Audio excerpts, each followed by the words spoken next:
जय जय लाल गोवर्धन धारी इंद्रमान भंग किनो पाम भुजा राजा गिरिनायक भक्तन को सुख दीनो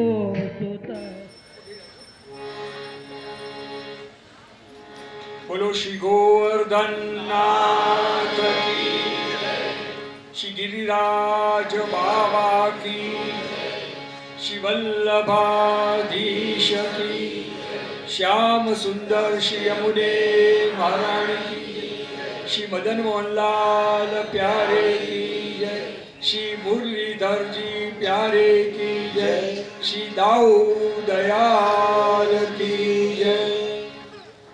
श्री गोवर्धन नाथ पादयुगलम हय्यंगवीन प्रियम नित्यं श्री मथुराधिपं सुखकरं श्री विठ्ठलेशं मुदा श्रीमद्वारवतीश गोकुलपतिं श्री गोकुलेन्दुं विभुं श्रीमन्मन्मथमोहनं नटवरं श्री बालकृष्णं भजे गुंजा पुंजा भरण निचयं चंद्रकाली किरीटं गोत्रं वेत्रं करकमलयो पूजितं चित्रवस्त्रं मध्ये पीतं वसनमपरं किङ्किणीं वक्रवेणीं नासा मुक्तां दददति मुहे तेस्तु गोवर्धनेन्द्रः चिन्ता संतानहन्तारो यत्पादाम्बुजरे नवः श्रियानान्तान् निजाचार्यान् प्रणमामि मुहुर्मुहुः। चिरायुष्मान रासेश्वर बाबा कीर्तनिया मंडली અને આ ત્રિદિવસીય કાર્યક્રમના સર્વ મનોરથીજનો, ઉપસ્થિત ધર્મપ્રેમી ભાવિક વૈષ્ણવજનો, બહુ આનંદનો વિષય છે કે આજે ઘણા વખત પછી ચિરાયુષ્માન બાવાનો પાછો તમને બધાને લાભ પ્રાપ્ત થઈ રહ્યો છે। 3 વર્ષ પહેલા શ્રી ગુસાઈજીના પ્રાગટ્ય ઉત્સવ વખતે શ્રી ગુસાઈજી ચરિત્રામૃતનું આખું સુંદર આયોજન 7 દિવસ સુધી કરવામાં આવ્યું હતું અને હવે 3 દિવસ સુધી શ્રી ગોવર્ધન લીલાનું આખું વ્યાખ્યાનનો કાર્યક્રમ અહીં રાખવામાં આવ્યો છે અને આપને ખૂબ સુંદર રીતે બાબા એની લીલા સુંદર સુંદર સમજાવશે।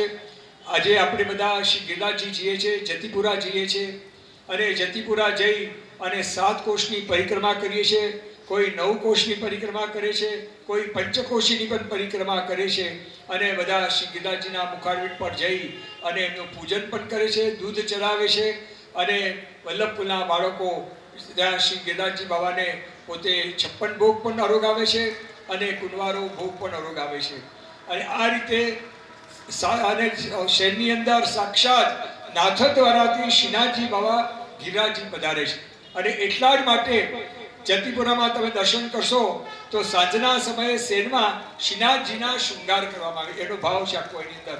સાક્ષાત શ્રીનાથજી બાબા નાથદ્વારાથી ખાસ સ્પેશિયલ પધારે છે અને અમુક દિવસોમાં તો નાથદ્વારામાં શેન આરતી બંધ થઈ જાય છે, સીધા એમ કહેવાય છે કે ડાયરેક્ટ પોતે ગિરિરાજીમાં પધારે છે।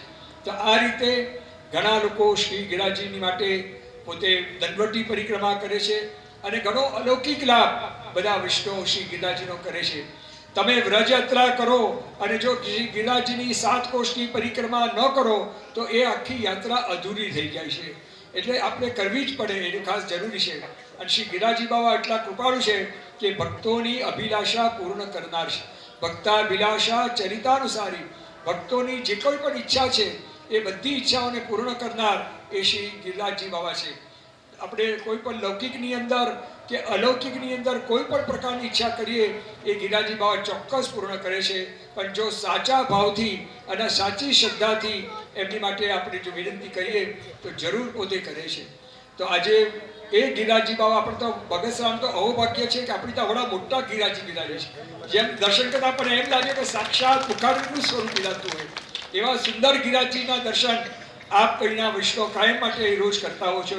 તો એ ગિરિરાજનું સ્વરૂપ શું છે, ગિરિરાજી કેવી રીતે પ્રાગટ્ય થયા અને ગિરિરાજીની અંદર શ્રી ગોવર્ધનજીને કેવી લીલાઓ કરી એનું સુંદર વર્ણન હવે બાબા દ્વારા આપ લોકો શ્રવણ કરશો. એટલે વિશેષ નહીં કહેતા આજનું મારું અલ્પ વક્તવ્ય છે એ શ્રી ગિરિરાજીના ચરણારવિંદમાં સમર્પણ કરી અને હું વિરમું છું. ગોવર્ધનના શ્રી કૃષ્ણાય નમઃ. શ્રી ગોપીજન વલ્લભાય નમઃ. હરિદાસ વર્ય શ્રી ગિરિરાજ ગોવર્ધનાય નમઃ. શ્રીમદાચાર્ય ચરણ કમલેભ્યો નમઃ. શ્રી ગુસાઈજી પરમ દયાલવે નમઃ.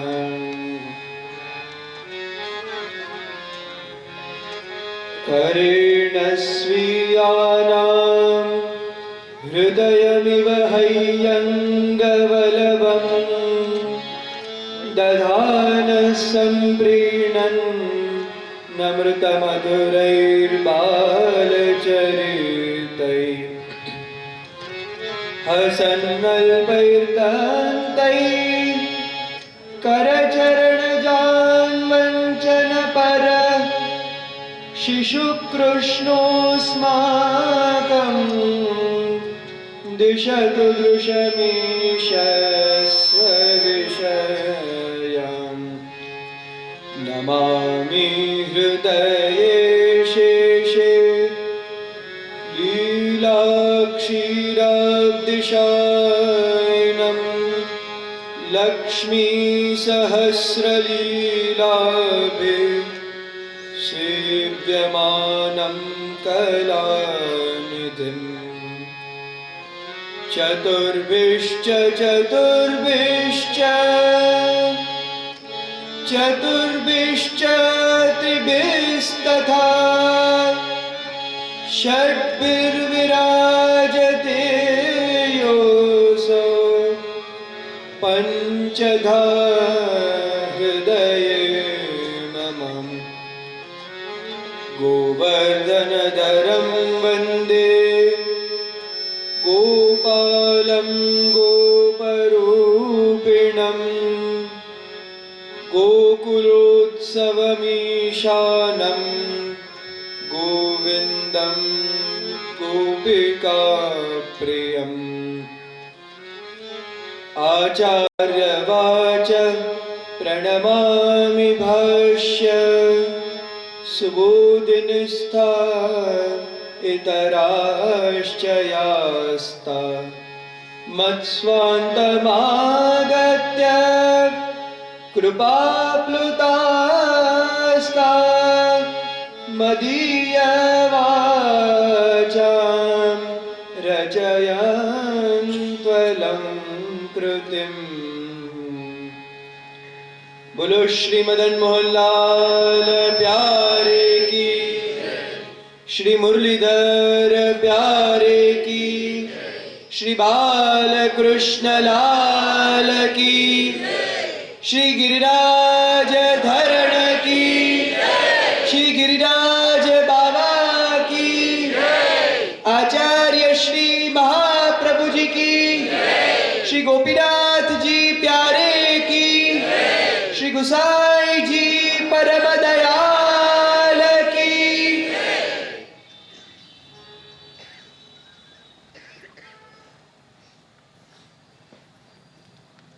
સર્વપ્રથમ અહીં વિરાજમાન પરમ પૂજ્ય પ્રાતસ્મરણીય શ્રી પિતૃચરણોના ચરણારવિંદમાં દંડવત પ્રણામ.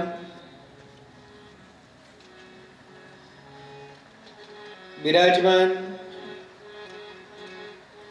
પરમ પૂજ્ય માતૃશ્રીઓના ચરણારવિંદમાં દંડવત પ્રણામ.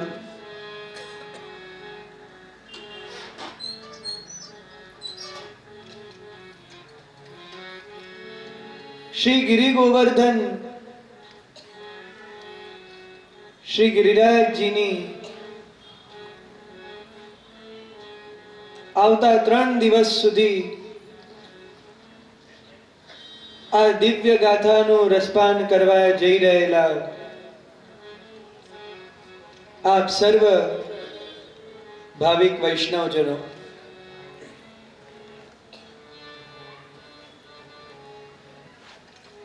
ખરેખર જ્યારે સાક્ષાત અહીં બગસરામાં બિરાજમાન સેવ્ય એવા શ્રી મદન મોહન પ્રભુ, શ્રી મુરલીધર પ્રભુ, શ્રી દાઉજી, શ્રી બાલકૃષ્ણજી વગેરે બધા જ નિધિ સ્વરૂપો સાથે સાક્ષાત શ્રી ગિરિરાજજી બાવા જે અહીંયા બિરાજમાન છે, આચાર્ય શ્રી મહાપ્રભુજીના પાદુકાજી, શ્રી ગુસાઈજી પ્રભુચરણ, શ્રી ગિરધરજી તેમજ શ્રી ગોકુલનાથજી, આ બધાના સાનિધ્યમાં એમના છત્ર છાયાના અંદર આજે એમની જ કૃપાથી શ્રી ગિરિરાજજી બાવા આપણા બધાના હૃદયમાં બિરાજવાના છે. આપશ્રીની એ દિવ્ય લીલાઓ જેનો કોઈ પાર તો નથી, પરંતુ આપ કૃપા કરે ત્યારે કંઈક આપણને થોડું સમજાય છે, કંઈક વાણીમાં આવે છે. આજે આપશ્રીની કૃપા અનુગ્રહથી આ દિવ્ય લીલા વિશે કંઈક બોલવાનો પ્રયત્ન થશે અને કર્ણના માધ્યમથી શ્રી ગોવર્ધનધરની આ સુંદર લીલાઓ આપ બધાના હૃદય સુધી પહોંચશે એવી મને આશા છે.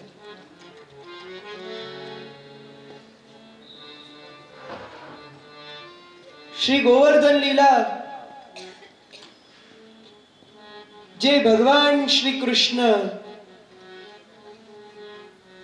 એમની અનેકવિધ લીલાઓમાંની એક પ્રધાન લીલા, જે અલગ અલગ લીલાઓ ભગવાને બ્રજમંડલના અંદર કરી,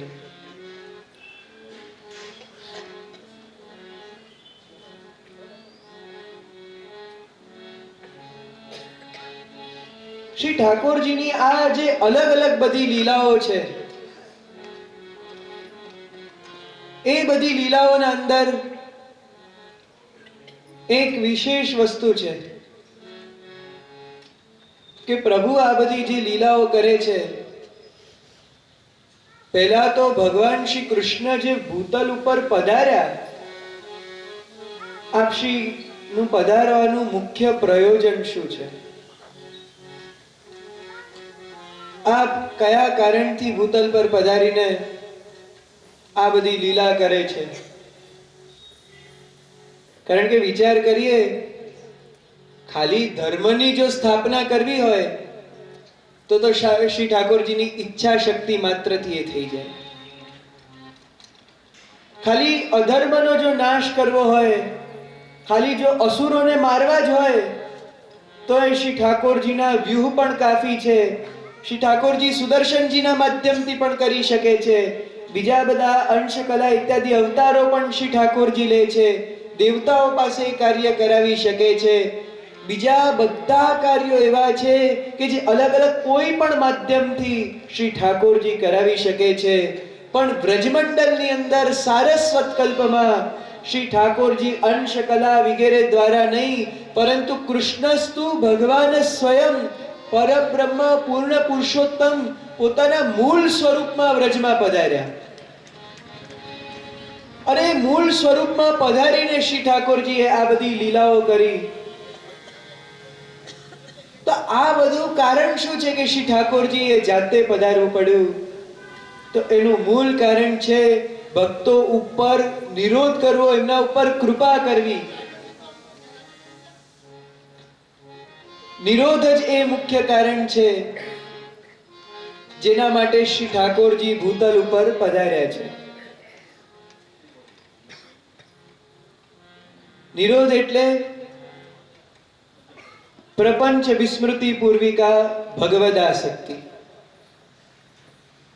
એટલે શું કે આપણા જગતમાં જે કંઈ પણ ચાલતું હોય, જે કંઈ પણ આજુબાજુમાં ચાલતું હોય, જગતની અંદર આપણને બીજું જે કંઈ પણ યાદ આવતું હોય, જેટલા કોઈ પણ સંબંધ હોય, એ બધા આપણને ભૂલાઈ જાય, બધું આપણને વિસ્મરિત થઈ જાય અને કેવલ ને કેવલ આપણે ઠાકોરજીમાં જ રચા પચા બની જઈએ. કેવલ ને કેવલ આપણને આપણા શ્રી ઠાકોરજી જ દેખાય, આપણા શ્રી પ્રભુ જ આપણને યાદ આવે. એ નિરોધ છે. અને એ નિરોધ આનંદ નથી થતો. શ્રી ઠાકોરજી વિશેષ એના માટે પ્રયત્નો કરે ત્યારે એ નિરોધ થાય છે. જે નિરોધ માટે શ્રી મહાપ્રભુજી કહે છે કે એકવાર આ પ્રકારનો નિરોધ થઈ ગયો એટલે બધામાં મન ઉઠી ગયું ને કેવલ શ્રી ઠાકોરજીમાં જો મન લાગવા લાગ્યું તો પછી એનાથી પરતર બીજી કોઈ વસ્તુ જ નથી. નાત પરતરો મંત્રો નાત પરતરસ્તવ નાત પરતરા વિદ્યા તીર્થમ નાત પરાત્પરમ. એકવાર ઠાકોરજી જો આપણા હૃદયમાં બિરાજી ગયા, એકવાર શ્રી ઠાકોરજી જો આપણા મનની અંદર બિરાજી ગયા, પછી સર્વત્ર આપણને ઠાકોરજી જ દેખાય છે. આપણું હૃદય જ આપણું મંદિર બની જાય છે. પછી બીજા કોઈ મંત્રની જરૂરત નથી, બીજા કોઈ સ્તવનની જરૂરત નથી, પછી કોઈ વિદ્યાની જરૂરત નથી, કોઈ તીર્થની પણ જરૂરત નથી. બધી વસ્તુ આપણા અંદર જ આવી જાય છે. જ્યારે આ પ્રકારનો ભાવ સિદ્ધ થાય છે પછી એનાથી ઉપરવટ આ દુનિયામાં કોઈ વસ્તુ નથી. અને આ પ્રકારનો જે નિરોધ છે એ નિરોધ શ્રી ઠાકોરજી વ્રજભક્તો પર કરે છે. અને એનું જ વર્ણન આપણને ભગવાન શ્રી કૃષ્ણની જેટલી પણ લીલાઓ છે એમના સાગર રૂપ એટલે શ્રીમદ ભાગવતમાંથી પ્રાપ્ત થાય છે. ભાગવતજીની અંદર ભગવાનની જે અલગ અલગ બધી લીલાઓ છે, આમ તો શ્રી ઠાકોરજીની એમાં 10 વિધ લીલા એટલે 10 લીલાઓ છે, પરંતુ એમાં દશમ સ્કંદ એટલે કે શ્રીનાથજી બાવાનું હૃદય કમળ, એ દશમ સ્કંદની અંદર આ નિરોધ લીલા સુંદરતાથી સમજાવવામાં આવી છે. અને એ જ નિરોધ લીલાની અંદર આ બધી વસ્તુ આવે છે. આ દશમ સ્કંદના ખાલી આપણે એક ટૂંકમાં જોઈ લઈએ તો કુલ 5 પ્રકરણ શ્રી મહાપ્રભુજીએ બતાવ્યા છે. જન્મ પ્રકરણ, તામસ પ્રકરણ, રાજસ પ્રકરણ, સાત્વિક પ્રકરણ અને ગુણ પ્રકરણ. એની અંદર ભગવાન શ્રી કૃષ્ણએ જે વ્રજવાસીઓ સાથે લીલા કરી, વ્રજભક્તો સાથે લીલા કરી, એ બધી લીલાઓ આપણને તામસ પ્રકરણમાં જોવા મળે છે. તામસ પ્રકરણ એટલે શું? તામસ ભક્તોનો નિરોધ, તામસ ભક્તો ઉપર થયેલી પ્રભુની કૃપા. આ વ્રજ ભક્તો કેવા છે? તામસ ભક્તો છે. જો વિચાર કરો, આપણે ગુણની જ્યારે વાત કરીએ ત્યારે બધાને ખબર છે કે 3 ગુણ હોય છે. સત્વગુણ, રજોગુણ ને તમોગુણ, એટલે એવી રીતે વ્યક્તિ પણ એટલા પ્રકારના હોય છે, સાત્વિક, રાજસિક ને તામસિક. આમ આપણે જનરલી શું માનતા હોઈએ છીએ કે સાત્વિક એ શ્રેષ્ઠ હોય છે, સત્વગુણ એ શ્રેષ્ઠ છે, પછી રજોગુણ આવે ને છેલ્લો સાવ આપણે હીન ગણીએ ને કે ભાઈ આ તો છેલ્લું કહેવાય એવો તમોગુણ. પણ અહીંયા વ્રજભક્તોને તામસ જીવો કહ્યા છે, અને વ્રજભક્તો કરતા તો શ્રેષ્ઠ બીજું કોઈ છે જ નહીં. એટલે અહીંયા તામસ જીવ સૌથી શ્રેષ્ઠ છે. એનું એક જ કારણ છે કે તામસ ભલે ગમે તેવા હોય, પરંતુ એક વસ્તુ છે કે એ લોકોના મનમાં એક જીદ પણ હોય છે. તામસ સ્વભાવ હોય ને એ લોકોની અંદર જીદ બહુ હોય. એ લોકો એકવાર વિચારી લે ભાઈ કરવું જ છે તો જીદ કરીને ગમે તેમ કરીને કરવાનો પૂરો પ્રયત્ન કરશે જ, એ મેળવીને જ રહેશે, એના ઉપર અડગ રહેશે. તો અહીંયા વ્રજભક્તો જે તામસ જીવ છે એ પણ આવા જ જીદ્દી છે. પણ એમને જીદ શેની છે? શ્રી ઠાકોરજીને પકડી રાખવાની, શ્રી ઠાકોરજીને મેળવવાની. શ્રી ઠાકોરજી એકવાર પાસે આવે તેમને ન જવા દેવાની. ગમે તે થાય પણ મારા પ્રભુ તો મને મળવા જ જોઈએ, આવી રીતની એ લોકોના અંદર જીદ છે. અને ખરેખર વિચાર કરીએ ને તો આવી જીદ જે દિવસે આપણા અંદર આવશે તે જ દિવસે એ નક્કી થઈ જશે કે ઠાકોરજી આપણને દર્શન આપવાના છે કે નહીં. ખાલી ઈચ્છા કરવાથી નહીં થાય. એટલે શું કે આપણે સવારના ઉઠ્યા અને આપણે ઈચ્છા કરી કે ભગવાન મને દર્શન આપી દે તો કેટલું સારું, ઠાકોરજી મારી આ ઈચ્છા પૂરી કરી દો તો કેટલું સારું, ઠાકોરજી મને આવી રીતના મળો, મારી સાથે વાતચીત કરો, મારું સાંભળો તો કેટલું સારું. કેટલું સારું કરવાથી નહીં થાય. તીવ્રેણ ભક્તિ યોગેન યજેત પુરુષમ પદમ. તીવ્ર ભક્તિ યોગ જોઈએ. આના માટે એક એવી જીદ જોઈએ કે ના ગમે તેમ થશે, હે શ્રી ઠાકોરજી આપને પ્રાપ્ત કરવા મારે જે કંઈ કરવું પડે, જેટલા સાધન કરવા પડે હું કરીશ, પણ મારે આપને મળવું જ છે, મારે આપના દર્શન પ્રત્યક્ષમાં કરવા જ છે, મારે એકવાર પ્રત્યક્ષમાં આપનો એ વેણુનાદનો શ્રવણ કરવો છે. આવી જીદ આપણા અંદર આવી જાય તો શ્રી ઠાકોરજીને પણ પધારવાની ઈચ્છા થાય છે. તો આવો સ્વભાવ એ આ વ્રજભક્તોનો છે. વ્રજભક્તો જાણતા નથી કે આ કૃષ્ણ એ કોણ છે, કયું તત્વ છે, પરબ્રહ્મ પૂર્ણ પુરુષોત્તમ, આ કોઈ વસ્તુ જાણતા નથી. એમના મનમાં એ તમ અંધકાર છે.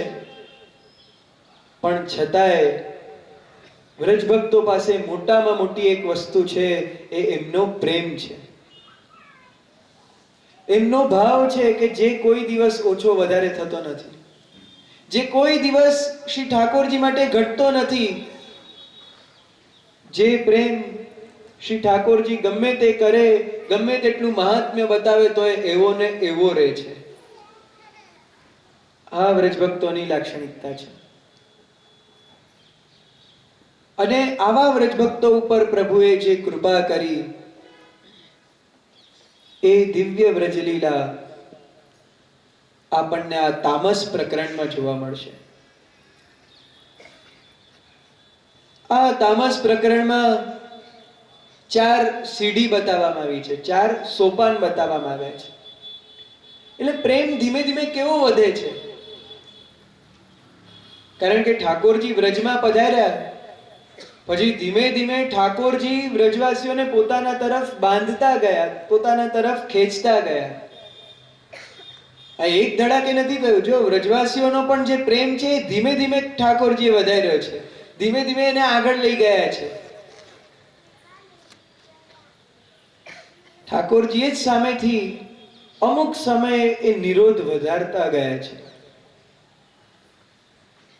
જેમ શરૂઆતમાં આપણે જોઈએ કે આ તામસ પ્રકરણના 4 અવાંતર પ્રકરણ છે. એમાં પહેલા પ્રમાણ પ્રકરણ છે, એની અંદર પ્રેમનો નિરોધ છે.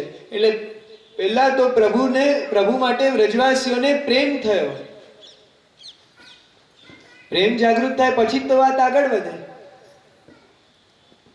પછી જ્યારે પ્રમેય પ્રકરણ આવે છે ત્યારે વ્રજ ભક્તોને આસક્તિ થઈ.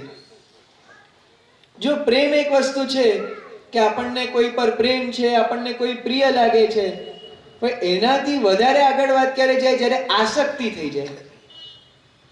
આસક્તિ એટલે હવે બહુ એના વગર ચાલતું નથી એવું થવા લાગે, એ એક આસક્તિ છે કે આપણે વારે ઘડીએ ત્યાં ખેંચાયા કરીએ, વારે ઘડીએ ત્યાં જયા કરીએ, આપણે ત્યાં એકદમ મનથી પ્રેઝન્ટ રહીએ, એ આસક્તિ છે. એટલે પછી ધીમે ધીમે પ્રેમમાંથી વ્રજભક્તોને આસક્તિ થઈ, આસક્તિનો નિરોધ. પછી ત્રીજું આવે છે સાધન પ્રકરણ, ત્યાં થાય છે વ્યસન. વ્યસન થઈ જાય ને પછી બધું પૂરું. કારણ કે એકવાર જ્યારે વ્યસન જાગૃત થઈ ગયો, વ્યસન લાગી ગયો, પછી એ વસ્તુ છૂટતી નથી. કોઈ પણ આપણને જીવનમાં વ્યસન હોય, આપણે જોઈએ છીએ. જેમ કે આમાં તો લોકોને વધારે કેના વ્યસન હોય છે? જો એક તો ચાયનો વ્યસન, તમાકુનો વ્યસન, કેટલાય પ્રયત્નો કરે પણ છૂટી નથી શકતા.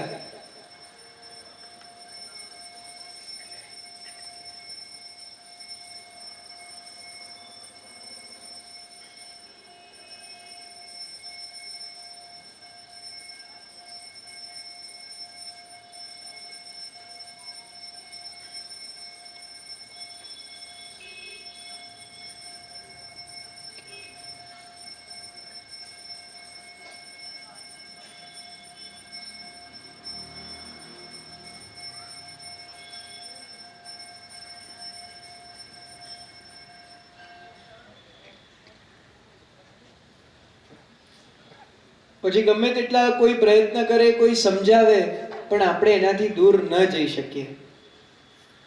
તો એવી રીતનું વ્યસન એ વ્રજભક્તોને થઈ ગયો ઠાકોરજીનું. આમાં શ્રી પુરુષોત્તમજી વ્યસનની એક સુંદર વ્યાખ્યા આપે છે કે વ્યસનમ નામ તાદ વિના સ્થાતુમ અશક્તિ. એટલે એના વગર રહી જ ન શકાય. આ વ્રજભક્તોને એટલો બધો શ્રી ઠાકોરજીનો વ્યસન થઈ ગયો કે શ્રી ઠાકોરજી વગર, ઠાકોરજી સામે એક ક્ષણ પણ ન દેખાય તો એમના વગર ચાલે નહીં. શ્રી ઠાકોરજીની વાણી એક ક્ષણ પણ પોતાના કર્ણ દ્વારા ન આવે તો ચાલે નહીં. શ્રી ઠાકોરજીનો એક સમય પણ સ્પર્શ ન થાય તેના વગર ન ચાલે. એ લોકોને અંદર બેચેની આવી જાય. શ્રી ઠાકોરજી તો સતત જોઈએ જ, બીજું કઈ થાય કે ન થાય, પણ જેમ આપણને આપણા શરીરને ટકાવવા માટે ઓક્સિજન જોઈએ, એવી રીતના એટલી તીવ્રતાથી શ્રી ઠાકોરજી તો સામે ને સામે જ જોઈએ.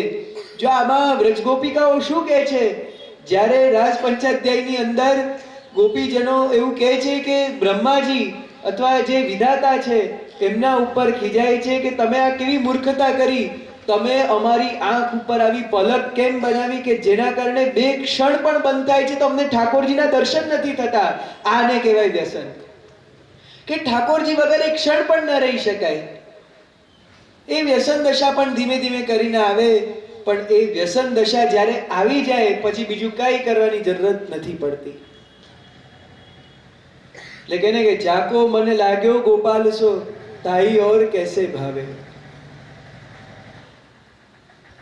તો આવું વ્યસન એ સિદ્ધ થાય છે સાધન પ્રકરણમાં. એ જ સાધન પ્રકરણ જેમાં આપણે આ ગોવર્ધન લીલાનું રસપાન કરવાના છે. આ ગોવર્ધન લીલા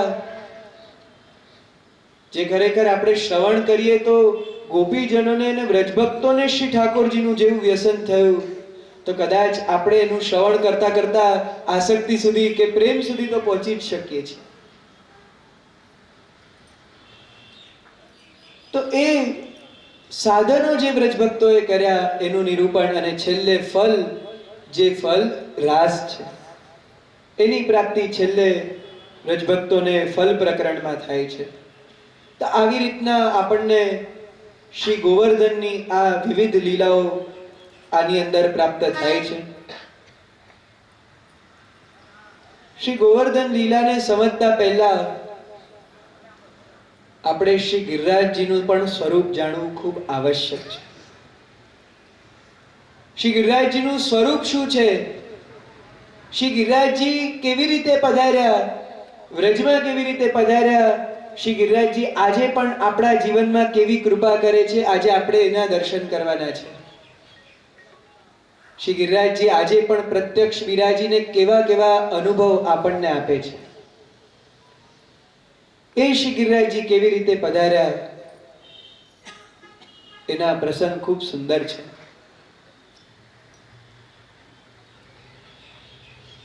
ગર્ગ સંહિતાની અંદર આપણને શ્રી ગિરિરાજજીના પ્રાકટ્યની વાર્તા પ્રાપ્ત થાય છે. શ્રી ગિરિરાજજીનું પ્રાકટ્ય સીધું આ ભૂતલ ઉપર નથી થયું. પહેલા શ્રી ગિરિરાજજી તો નિકુંજની અંદર પ્રગટ થયા, ગોલોકધામમાં પ્રગટ થયા છે. અને ત્યાં પ્રગટ થઈને પછી શ્રી ગિરિરાજ બાબા અહીંયા ભૂતલ ઉપર પધાર્યા. અને એ જે વખતે પ્રગટ થયા તે સમયે આપણને એવો પ્રસંગ પ્રાપ્ત થાય છે કે શ્યામ સુંદર શ્રી ઠાકોરજી અને શ્રી રાધિકાજી એ બંને જ્યારે બિરાજી રહ્યા હતા ત્યારે એક સમયે શ્રી સ્વામીજીના મનમાં એવી ઈચ્છા થઈ.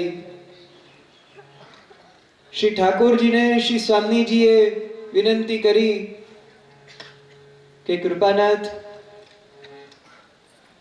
મારા મનમાં એક એવો ભાવ છે, એવી ઈચ્છા છે કે શ્રી યમુનાજીના તટ ઉપર નિકુંજની અંદર એક સુંદર રમણીય રમણ કરવા યોગ્ય સ્થાન હોય તો કેવું સારું, જે ખૂબ અલૌકિક સુંદર શોભાથી શોભિત હોય, જે એવું હોય કે એના જેવું બીજું કોઈ સ્થાન જ ન બની શકે, જે આપના જેવું જ સુંદર હોય, એવું સ્થાન કે જ્યાં સુંદરતાથી રાસ થઈ શકે, એવું સ્થાન પ્રગટ થાય તો કેટલું સારું. આપ ખાસ એવા કોઈ આધિદૈવિક ધામને પ્રગટ કરો. હવે સ્વામીજી ઈચ્છા કરી એટલે શ્રી ઠાકોરજી તો પૂરી કરે જ ને. એટલે ત્યારે શ્રી ઠાકોરજીએ પોતાના હૃદય કમળની અંદર આંતરદૃષ્ટિથી જોયું અને એ જ હૃદયમાંથી એક તેજ પુંજ પ્રગટ થયું. અને એ તેજ પુંજ જ્યારે હૃદયમાંથી બહાર પ્રગટ થયું તો એ અંકુર જ્યારે ગોલોકની ભૂમિ ઉપર જાય છે તો એકદમથી એનો સાઈઝ વધવા લાગે છે, મોટું થવા લાગે છે. અને મોટું થતા થતા એ આખો એક પર્વતનો આકાર લે છે. ધીમે ધીમે કરીને એ પર્વત એટલો બધો વિશાળ થતો જાય છે, એટલો બધો વિશાળ થાય છે કે ગોલોકમાં એની સીમાનો પાર નથી રહેતો. એટલે આખું ગોલોક ધીમે ધીમે ઢકાવા લાગે છે. આ બાજુ જે નિકુંજના બધા બીજા બધા જીવો હતા એ એકદમ ગભરાઈ જાય છે કે આ આખો પર્વત આટલો બધો કેમ ફેલવા લાગ્યો, બીજી કોઈ જગ્યા જ બાકી નહીં રહી, અમે બધા જશું ક્યાં? એટલે સીધા જઈને શ્રી ઠાકોરજીને વિનંતી કરે છે કે કૃપાનાથ, આ પર્વત બહુ વધી રહ્યો છે, અમારા બધાના જવાની જગ્યા જ ખતમ થઈ ગઈ છે. ત્યારે શ્રી ઠાકોરજી એ પર્વતને રોકે છે કે હવે આપ આપની વૃદ્ધિ બંધ કરો. એ પર્વત પહેલા શતશૃંગી પર્વત ગોલોકધામની અંદર બિરાજે છે કે જેને આપણે શ્રી ગોવર્ધન પર્વતના નામે ઓળખીએ છીએ.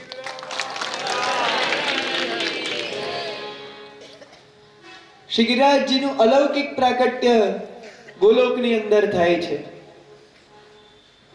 અને ત્યાં પ્રગટ થતાની સાથે જ પ્રભુની દિવ્ય લીલાઓ શ્રી ગિરિરાજજી ઉપર થવા લાગે છે. એ બધી લીલાઓ સાથે જ સુંદર રમણીયતાથી શ્રી ગિરિરાજજી શોભાયમાન ત્યાં બિરાજે છે. અને એના પછી શ્રી ગિરિરાજજીનું ભૂતલ ઉપર પણ અવતરણ થાય છે. ભગવાન શ્રી કૃષ્ણનો જ્યારે અવતાર કાલ આવે છે જ્યારે પ્રભુ શ્રી કૃષ્ણને ઈચ્છા થાય છે કે હવે ભૂતલ ઉપર પધારવું છે, તે સમયમાં કારણ કે શ્રી ઠાકોરજી એકલા તો પધારે નહીં, શ્રી સ્વામીજી પણ સાથે પધારે, તો ત્યારે શ્રી સ્વામીજી કહે છે કે અહીંયા જો ભૂતલ ઉપર જવું હોય તો ત્યાં એ ગોલોક જેવી, એ નિકુંજ જેવી રમણીયતા પણ જોઈએ. એ નિકુંજની અંદર જે પ્રકારે એ અલૌકિક વ્રજમંડલ બિરાજમાન છે, જે પ્રકારે શ્રી યમુનાજી બિરાજે છે અને સાક્ષાત શ્રી ગિરિરાજજી બિરાજે છે, તે એ બધા વગર મારું અહીંયા પૃથ્વી પર મન જ કેવી રીતે લાગશે? એટલે શ્રી ઠાકોરજી ધીમે ધીમે કરીને આ બધાને ભૂતલ ઉપર પ્રગટ કરવા લાગે છે અને વ્રજમંડલને શ્રી ઠાકોરજી પહેલા તો ભૂતલ ઉપર સ્થાપિત કરે છે. આ જેટલા કોઈ પણ વ્રજના સ્થાનો કે વ્રજની અંદરની જેટલી કોઈ પણ વસ્તુ છે, એ બધી સિદ્ધિ શ્રી ઠાકોરજીના શ્રીઅંગથી પ્રગટ થાય છે. જે એક વસ્તુ યાદ રાખજો કે આ વ્રજમંડલ કોઈ પહેલેથી પૃથ્વીનો ભાગ નહોતો. જેમ અલગ અલગ તીર્થો વગેરે પૃથ્વી પર પહેલેથી બિરાજે છે, એમ વ્રજ પહેલેથી અહીંયા નહોતું. વ્રજને તો શ્રી ઠાકોરજીએ પૃથ્વી પર પધરાવ્યું છે. આ વ્રજમંડલ એ તો ડાયરેક્ટ શ્રી ઠાકોરજીના શ્રીઅંગથી પ્રગટ થયું છે. કેવલ વ્રજમંડલ જ નહીં, પણ વ્રજમંડલમાં વસતા બધા પુષ્ટિજીવો, બાકીના બધા પુષ્ટિજીવો એ બધા શ્રી ઠાકોરજીની કાયામાંથી પ્રગટ થયા છે. એટલે શ્રી મહાપ્રભુજી પુષ્ટિ પ્રવાહ મર્યાદામાં કહે છે કે પુષ્ટિમ કાયેન નિશ્ચિતઃ, કે પુષ્ટિજીવો તો પ્રભુની કાયામાંથી પ્રગટ થયા છે અને એ કાયામાંથી પ્રગટ થઈને જ સીધા પ્રભુની લીલાની માટે જ આ પૃથ્વી પર પધાર્યા છે. એટલા માટે તો આપણી ત્યાં કહેવાય છે ને કે વ્રજ વૃંદાવન ગિરિનાદી પશુ પંછી સબ અસંગ ઇન સોકા દુરાઈ પ્યારી રાધા મેરો અંગ. આ જે વ્રજ છે, વૃંદાવન છે, ગિરિરાજજી છે, નદી છે ને અહીંયા જેટલા પશુ પક્ષી દેખાય છે બધા મારા અંગ છે. તો આવા વ્રજમંડળની અંદર હવે શ્રી ગિરિરાજજીના પધારવાની તૈયારી હતી. પહેલા શ્રી ગિરિરાજજીનું પ્રાગટ્ય ક્યાં થયું? તો દ્રોણાચલ પર્વતને ત્યાં. શાલ્મલી દ્વીપ નામના એક દ્વીપ ઉપર દ્રોણાચલ નામના એક પર્વતરાજ હતા. આ શાલ્મલી દ્વીપ એવું કહેવાય છે, અત્યારના રિસર્ચર્સ માને છે કે આજનું ગ્રીનલેન્ડ છે, પણ આપણે વિશેષ એવા નહીં જઈએ. તે દ્રોણાચલ પર્વતને ત્યાં શ્રી ગિરિરાજ બાવાનું પ્રાગટ્ય થયું. એ દ્રોણાચલ પર્વતના 3 પુત્રો. સૌથી મોટા પુત્ર એ કામતાનાથ કહેવાય છે, એટલે ચિત્રકૂટ ત્યાં આગળ, જેમના ઉપર ભગવાન શ્રી રામચંદ્રજીની વિશેષ કૃપા હતી. પછી વચલા શ્રી ગિરિરાજજી શ્રી ગોવર્ધન, જેમના ઉપર ભગવાન શ્રી કૃષ્ણ એ સાક્ષાત રૂપે વરસે છે. અને ત્રીજા એ છે ચરણાદ્રી, જ્યાં ભગવાન શ્રી વામનના ચરણ બિરાજે છે. એ ચરણાદ્રી પર જ ચરણાટ, જ્યાં શ્રી ગુસાઈજી પ્રભુ ચરણનું પ્રાગટ્ય થયું, જે આપણે કહે છે ને કે હો ચરણાટ પત્ર કી છૈયા, તે ચરણાદ્રી પર્વત. આવા 3 એ લોકો ભાઈઓ હતા. આ પર્વતોમાં શ્રી ગિરિરાજજી, જેમના પ્રાગટ્યથી જ અલૌકિકતા એટલી બધી હતી, શ્રી ગિરિરાજજીના ચમત્કારો એટલા બધા હતા કે બધા અલગ અલગ જે પર્વતરાજો હતા એ બધા વારંવાર શ્રી ગિરિરાજજીના દર્શન કરવા આવતા. હિમાલય વગેરે પર્વતો શ્રી ગિરિરાજજીની સ્તુતિ કરે છે અને એટલી બધી શ્રી ગિરિરાજજીની ખ્યાતિ વધી જાય છે કે ધીમે ધીમે કરતા એ ખ્યાતિ કાશીમાં રહેતા પુલત્સ્ય નામના એક ઋષિને ખ્યાલ આવે છે. પુલત્સ્ય ઋષિ શ્રી ગિરિરાજજી વિશે સાંભળે છે કે આ ગોવર્ધન પર્વત તો બહુ અલૌકિક છે. આ ગોવર્ધન પર્વત પરમ વૈષ્ણવ પણ છે, અને જો આ ગોવર્ધન પર્વતનો સંગ કરવામાં આવે તો ભગવાનની ડાયરેક્ટ પ્રાપ્તિ પણ થઈ શકે છે. એટલે પુલત્સ્ય ઋષિએ વિચાર કર્યો કે આ ગોવર્ધન પર્વત મારી પાસે હોય તો કેટલું સારું. હું જે કાશીમાં રહું છું તો એક કામ કરું કે અહીંયા કાશીમાં જ હું ગોવર્ધન પર્વતને લઈ આવું. એટલે પુલત્સ્ય ઋષિ તરત જ ત્યાં શાલ્મલી દ્વીપમાં દ્રોણાચલ પર્વત પાસે જાય છે,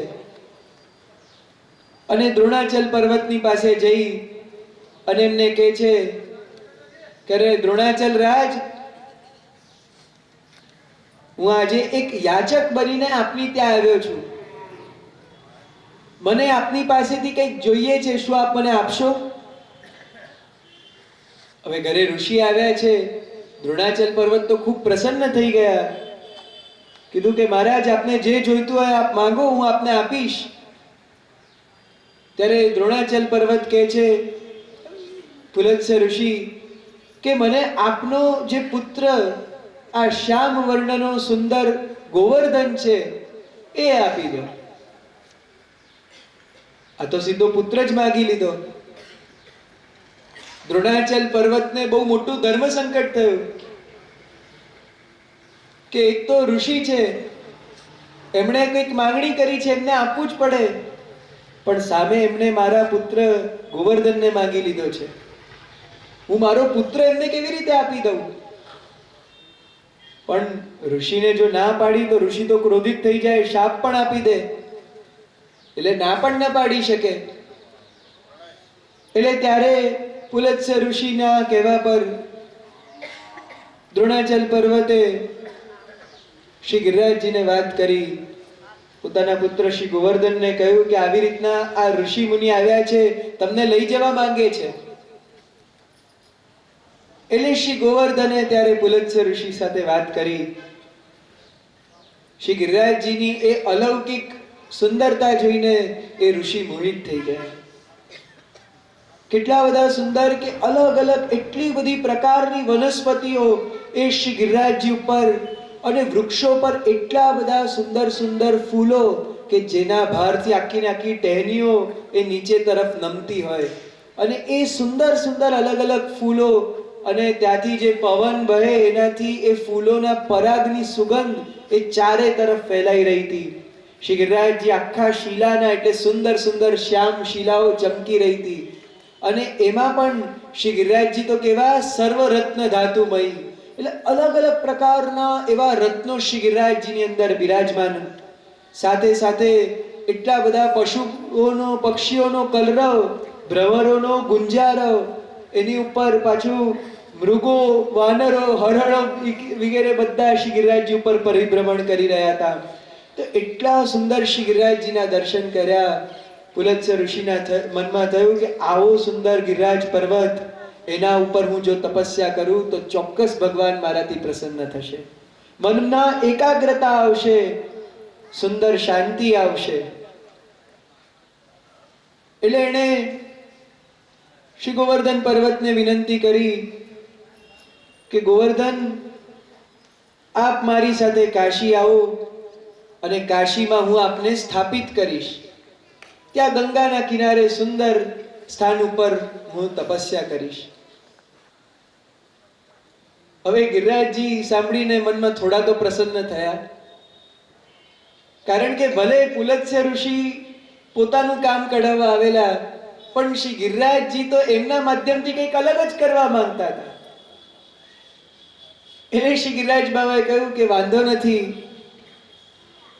હું દુઃખી તો છું જ કે મારા માતા પિતાને છોડવા પડે છે, પણ વાંધો નહીં, હું આપની સાથે આવી જઈશ. પણ એ પહેલા મારી એક શરત છે.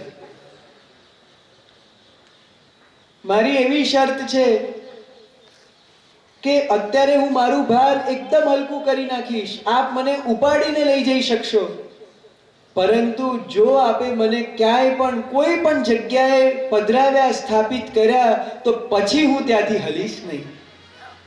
આપે મને કશે પધરાવાના નહીં, છેલ્લે જ્યાં મને સ્થાપિત કરવાના હોય ત્યાં જ પધરાવાના. ક્યાંય પણ બીજી જગ્યાએ પણ પધરાવ્યા ને તો ત્યાંથી હું હલીશ નહીં પછી. એટલે પુલત્સ્ય ઋષિ તો એકદમ આનંદમાં આવી ગયા. એમણે તો હા પાડી, શ્રી ગિરિરાજજીની શરત મંજૂર કરી અને તરત જ પોતાના એક જ હાથે શ્રી ગિરિરાજજીને ધારણ કરી અને ત્યાંથી એકદમ ઉતાવળમાં ભાગ્યા. શ્રી ગિરિરાજજી એકદમ હલકા થઈ ગયા પર્ણની જેમ. અને ત્યાં પુલત્સ્ય ઋષિ શાલ્મલી દ્વીપથી નીકળ્યા અને ત્યાં ચાલતા ચાલતા ચાલતા ચાલતા ચાલતા કાશી તરફ આગળ વધી રહ્યા હતા. ભારત દેશ જ્યારે આવ્યો ત્યાં કાશી જતા રસ્તામાં હવે આવી વ્રજભૂમિ. રસ્તામાં વ્રજમંડળ આવ્યું. જ્યારે વ્રજમંડળ આવ્યું ત્યારે શ્રી ગિરિરાજજી બાબાને થયું કે મારું તો સ્થાન આ જ છે. આ વ્રજભૂમિમાં જ આગળ ચાલીને પ્રભુ શ્રી કૃષ્ણ પધારવાના છે. એમની સુંદર સુંદર આવી બધી લીલા કરવાના છે. માખણ ચોરીની લીલા કરશે, રાસની લીલા કરશે, ગોચારણ કરશે. એ સ્થાન તો આ છે. અને શ્રી ગિરિરાજજી તો શ્રી ઠાકોરજીના પરમ ભક્ત છે. તો મારું તો મારા જીવનનું પ્રયોજન જે છે, મારા પ્રાકટ્યનું પ્રયોજન એ છે કે જ્યાં મારા પ્રભુ બિરાજતા હોય. એટલે જ્યારે વ્રજમંડળનો વિભાગ આવ્યો ત્યારે શ્રી ગિરિરાજજીએ હવે પોતાની લીલા બતાવવાની શરૂ કરી. શ્રી ગિરિરાજજી ધીમે ધીમે પોતાનો ભાર વધારવા લાગ્યા, વધારવા લાગ્યા, વધારવા લાગ્યા અને પુલત્સ્ય ઋષિ થાકતા ગયા, થાકતા ગયા. શ્રી ગિરિરાજજી એકદમ પોતાનો ભાર વધારતા જ ગયા. પુલત્સ્ય ઋષિને ભાર ખૂબ લાગવા લાગ્યો. તો એ યોગ બળ હતું એટલે હજી પણ શ્રી ગિરિરાજજીને ધારણ કરીને રાખેલા. શ્રી ગિરિરાજજીને થયું કે આમનામ નહીં માને, અને હજી કંઈક કરવું પડશે. એટલે શ્રી ગિરિરાજજી એવો ચમત્કાર કર્યો કે ઋષિને સીધી લઘુ શંકા લાગી, હવે તો પધરાવટ પડશે. અને આ બધાની અંદર પુલત્સ્ય ઋષિ શ્રી ગિરિરાજજીને આપેલી શરત ભૂલી ગયા. એટલે તરત જ એમણે શ્રી ગિરિરાજજીને એ જગ્યાએ પધરાવી દીધા અને પોતે પોતાનું કાર્ય પૂરું કરવા જતા રહ્યા. જ્યાં ગિરિરાજજીને પધરાવ્યા એ જ સ્થાન એટલે આજનું જતીપુરા. શ્રી ગિરિરાજજીને પધરાવી દીધા અને આ બાજુ ઋષિ પોતાનું કાર્ય કરી અને પાછા આવ્યા. પાછા આવીને હવે શ્રી ગિરિરાજજીને પધરાવા જાય છે, પણ હવે એક શિલા પણ નથી હલતી. ખૂબ પ્રયત્ન કરે છે શ્રી ગિરિરાજજીને ઉપાડવાનો, પણ હવે શ્રી ગિરિરાજજી હલે ખરા? ઋષિ કહે છે કે અરે ગોવર્ધન, તમે અહીંયા કેમ રહી ગયા? ચલો આપણે તો જવાનું છે આગળ, આપણે તો હજી કાશી જવાનું છે. ત્યારે શ્રી ગિરિરાજજી હસતા કહ્યું કે અરે ઋષિવર, આપ મારું વચન ભૂલી ગયા. આપ મને જ્યાં પધરાવશો ત્યાં હું સ્થાપિત થઈ જઈશ ને પછી ત્યાંથી હલીશ નહીં. બસ શ્રી ગિરિરાજજી આટલું કીધું અને ઋષિનો એકદમ પારો ચડી ગયો. પુલત્સ્ય ઋષિ એકદમ ક્રોધિત થઈ ગયા, કારણ કે સમજાઈ તો ગયું જ હતું એમને કે આ બધું કરનાર તો આ ગોવર્ધન જ છે.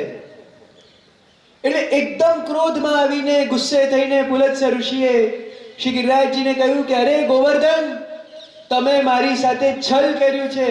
તમે એવું કંઈક કર્યું કે જેનાથી હું તમને પધરાવા મજબૂર થઈ ગયો. તમે જાણી જોઈને આવું બધું કર્યું છે.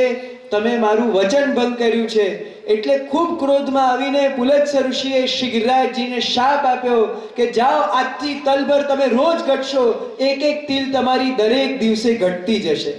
એટલે આજે પણ એ શાપના કારણે આપણે જોઈશું કે શ્રી ગિરિરાજજી રોજ એક તિલ જેટલા ઘટે છે. રોજ શ્રી ગિરિરાજજી એટલા ઓછા થાય છે. શ્રી ગિરિરાજજીએ તો પુલત્સ્ય ઋષિનો આવો શાપ પણ હસતા હસતા સ્વીકારી લીધો, કારણ કે આ એમની લીલાનો ભાગ છે. પરંતુ એમનો શાપ આજે પણ આપણને દેખાય છે. આજે પણ તમે જોશો, જૂના લોકોથી જાણવા મળશે કે પહેલા પણ, એટલે આજથી કદાચ 50-60 વર્ષ પહેલા પણ શ્રી ગિરિરાજજી જેટલા ઊંચા હતા એટલા આજે નહીં હોય. થોડા થોડા સમય આપણે જોઈ શકાય એટલા ગિરિરાજજી, એટલા વર્ષો પહેલા છેક મથુરા સુધી શ્રી ગિરિરાજજીનો પરછાયો પડતો. એટલા મોટા તો હમણાં સુધી હતા, પણ આ શાપ આજે પણ આપણે જોઈ શકીએ છીએ.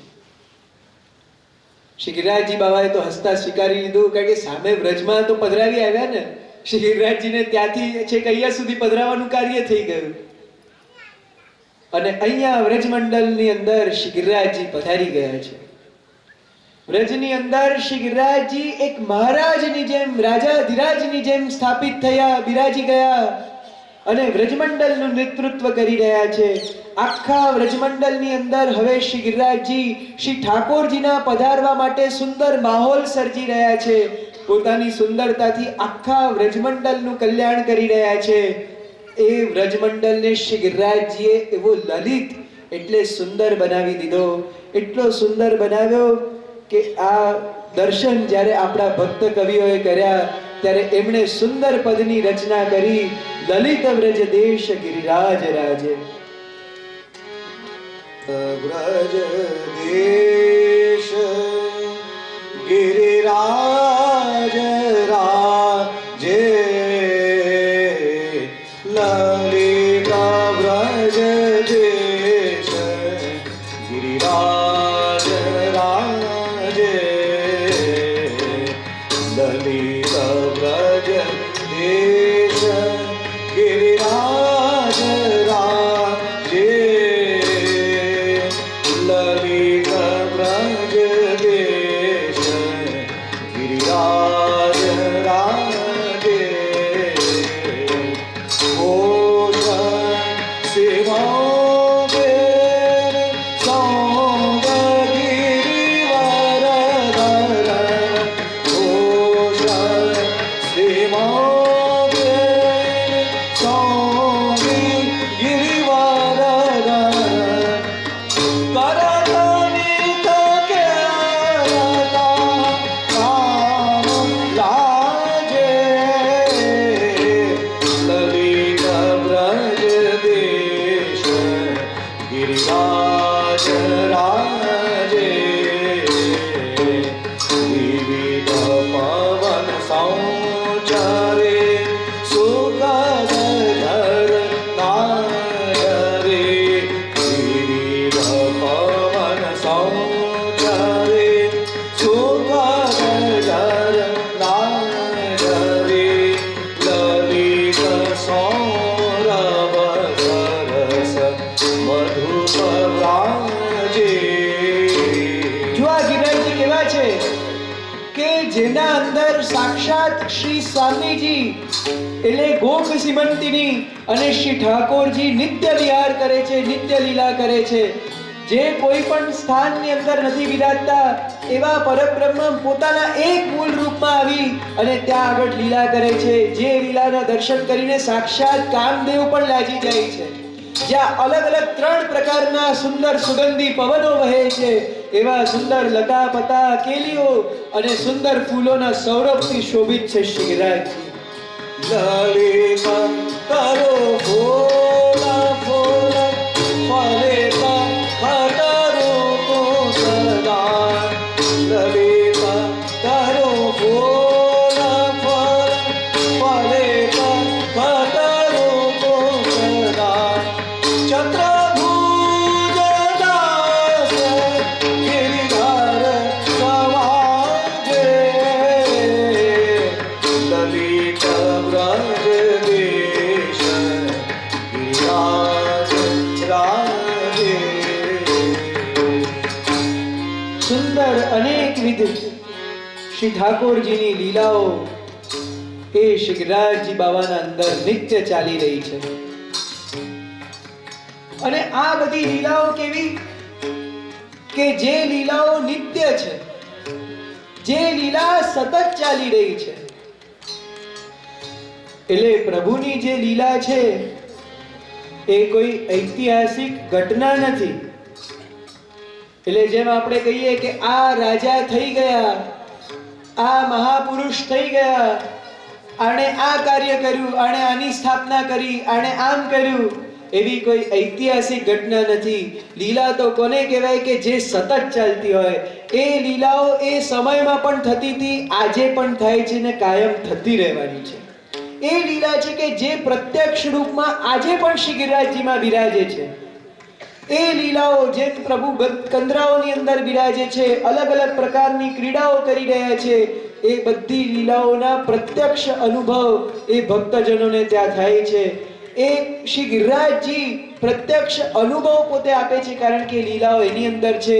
જેટલી પણ ઋતુઓ છે, કારણ કે આપણો સમય ચક્ર અને ત્યાંનો શ્રી ગિરિરાજજીની અંદરનો સમય ચક્ર પણ પાછો અલગ છે. આપણે 12 મહિનામાં 6 ઋતુ આવે. શ્રી ગિરિરાજજીમાં જ્યાં શ્રી ઠાકોરજી બિરાજે છે એ લીલામાં તો એક જ દિવસમાં 6 ઋતુ આવી જાય છે.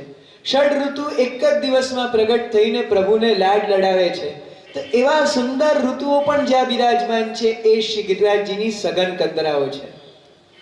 એ ગિરિરાજજીનો જો ખરેખર એ ભાવપૂર્ણ રીતે સ્મરણ થાય, એમના જો દર્શન થાય, તો એ લીલાના દર્શન કદાચ સંભવ બની પણ શકે. પરંતુ અત્યારના સમયમાં આપણે વિચાર કરીએ કે એવા દર્શન કોઈને થતા જ નથી. એ શ્રી ગિરિરાજજી બાબાના એવા દર્શન માનો કે અત્યારે ખાલી આપણે આ પદોમાં જ સાંભળી શકીએ છીએ, પણ પ્રત્યક્ષ નથી અનુભવી શકતા. આપણે શ્રી ગિરિરાજજીની ખૂબ પરિક્રમાઓ કરીએ, શ્રી ગિરિરાજજીને ખૂબ દૂધ ચડાવીએ, ખૂબ બધું કરીએ, અને પ્રભુની કરેલી એ જે લીલાની સ્થળીઓ છે એને પણ આપણે બધા વ્રજમાં જઈએ ત્યારે એના દર્શન કરીએ, પરંતુ એ લીલાના અનુભવ આપણને નથી થતા. અને ખરેખર આ લીલાના અનુભવ કરવા સહેલા પણ નથી.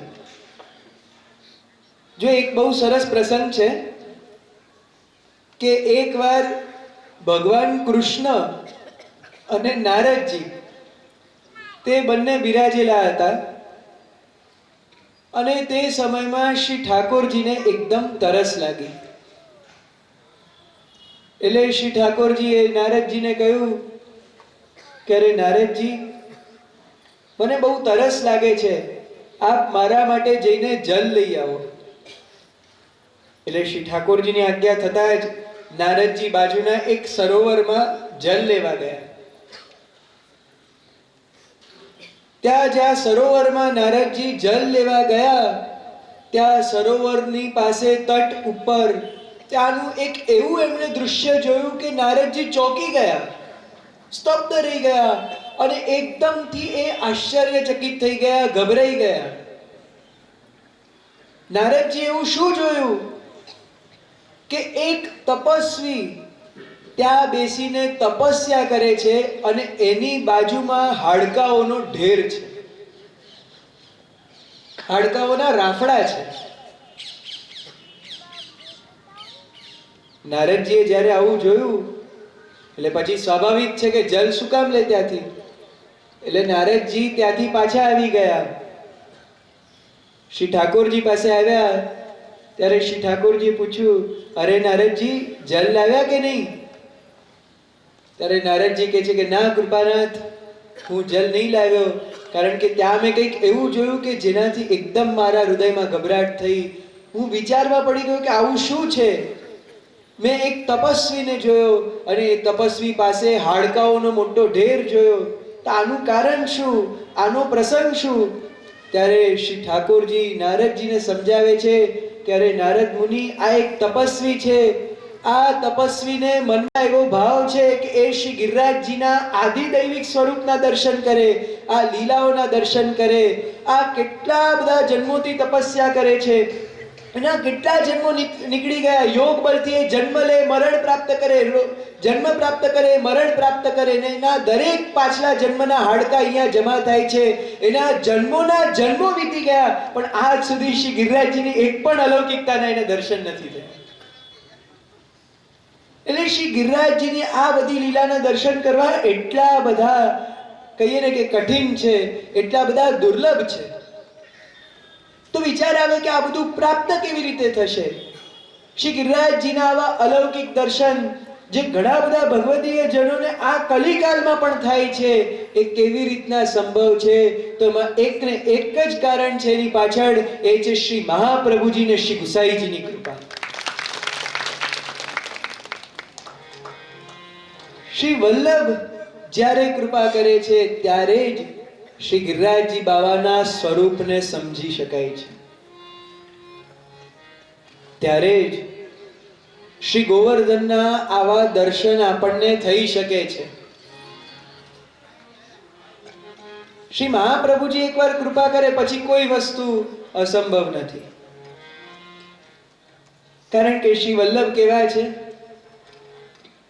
જેમને પોતાને શ્રી ગિરિરાજજીમાં એટલો ઉત્સાહ છે. શ્રી મહાપ્રભુજી શ્રી ગિરિરાજજીની અંદર એટલા બધા મનથી બિરાજે છે કે શ્રી ગુસાઈજી સર્વોત્તમ સ્તોત્રમાં શ્રી મહાપ્રભુજીનું નામ કહે છે કે ગોવર્ધન સ્થિત્યુત્સાહ. શ્રી વલ્લભનો ઉત્સાહ શેમાં છે? તો શ્રી ગોવર્ધનમાં સ્થિતિ કરવા. ગિરિરાજજીની અંદર જ શ્રી મહાપ્રભુજી મનથી બિરાજે છે. આપશ્રીનો કાયમનો એક નિશ્ચય છે કે આ ગોવર્ધનમાં જ મારે રહેવું છે. અને એ ગોવર્ધન પર બિરાજવાનો જે શ્રી મહાપ્રભુજીનો નિશ્ચય છે, જે એમનો ભાવ છે કે આ ગિરિરાજજીને છોડીને જવું નથી, એ કારણથી જ આપ શ્રી ગોવર્ધનના પ્રિય છો. આપ શ્રી ગિરિરાજજીની દરેક લીલા જાણો છો. આ ઉત્સાહનું કારણ જ એ છે, જે બીજા જ નામમાં કહે છે કે તલ્લીલા પ્રેમ પૂરિત.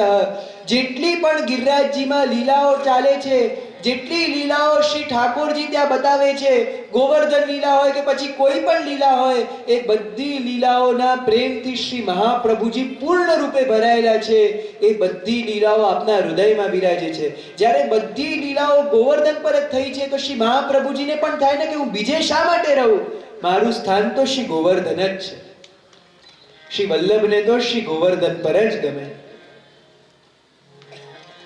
એવા જે શ્રી મહાપ્રભુજી છે, એ શ્રી મહાપ્રભુજી જ્યારે કૃપા કરે ત્યારે કંઈક ને કંઈક રીતે આપણને શ્રી ગિરિરાજજીના અનુભવ થાય. જે એક બહુ સુંદર પ્રસંગ આપણી ત્યાં આવે છે અચ્યુતદાસનો, કે અચ્યુતદાસ નામના એક શ્રી મહાપ્રભુજીના સેવક. હવે એ અચ્યુતદાસને કેવો આગ્રહ કે મહિનામાં 4 થી 5 વાર શ્રી ગિરિરાજજીની પરિક્રમા તો કરવાની જ. બહુ ગમે એમને શ્રી ગિરિરાજજીની પરિક્રમા કરવી, શ્રી ગિરિરાજજીની તરેટીમાં રહેવું. હવે એકવાર જ્યારે શ્રી મહાપ્રભુજીના એ શરણે ગયા, શ્રી મહાપ્રભુજી પાસેથી બ્રહ્મ સંબંધ મળ્યું, ત્યારે એ અચ્યુતદાસ જે આટલી પરિક્રમાઓ કરતા, શ્રી મહાપ્રભુજીએ એમને પૂછ્યું કે અરે અચ્યુતદાસ, આટલી પરિક્રમા કરો છો, તમને કોઈ લીલાનો અનુભવ થયો કે નહીં? અચ્યુતદાસના મનની વાત સમજી લીધી. એમણે કહ્યું કે ના કૃપાનાથ, કોઈ એવો હજી સુધી અનુભવ નથી થયો. આટલી પરિક્રમા કરી પણ આમનું આમ જ છે બધું. આપ કંઈક કૃપા કરો, આપ મને કંઈક કહો કે એનાથી મને કંઈક પ્રત્યક્ષ અનુભવ શ્રી ગિરિરાજજીનો થાય જ્યારે હું પરિક્રમા કરું.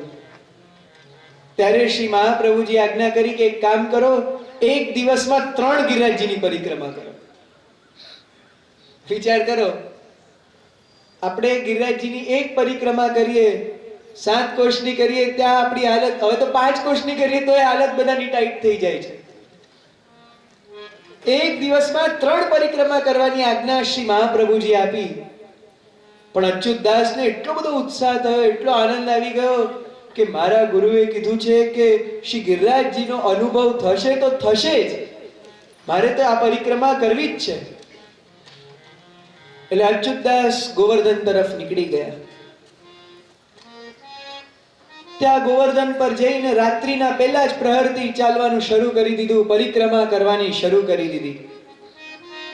પહેલી પરિક્રમા પૂરી કરી, પછી બપોર પડી, બીજી પરિક્રમા પૂરી કરી, અને હવે ત્રીજી કરતા કરતા સાંજ પડી ગઈ.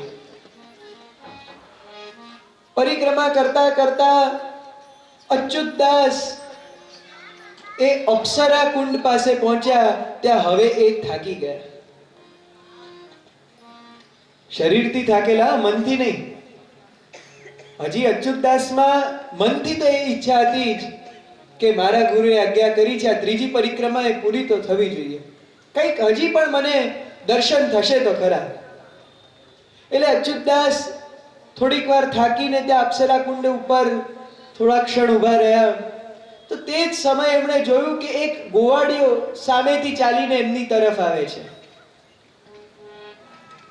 તે ગોવાળિયો આવ્યો અને એને અચ્યુતદાસને કહ્યું કે અરે અચ્યુતદાસ, કહાં જા રહે હો? अच्युतदासने કહ્યું. પછી अच्युतदासे કહ્યું કે अरे भाई मैं तो परिक्रमा कर रहा हूँ श्री गिरिराज जी की. ત્યારે ગોવાળિયો કે अरे आगे मत जाइयो, आगे एक सिंह है, एक शेर है. પણ અચ્યુતદાસના મનમાં તો એ જ ભાવના. એ કે આગળ સિંહ ભલે હોય, કદાચ મને એની પાસે જતા ખાઈએ જાય તોય મને વાંધો નથી, પણ હું તો મારી પરિક્રમા પૂરી કરીશ.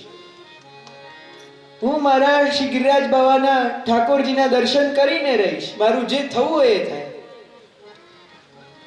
એટલે અચ્યુતદાસ એ ઘોડિયાની વાત માન્યા વગર આગળ ચાલતા ગયા.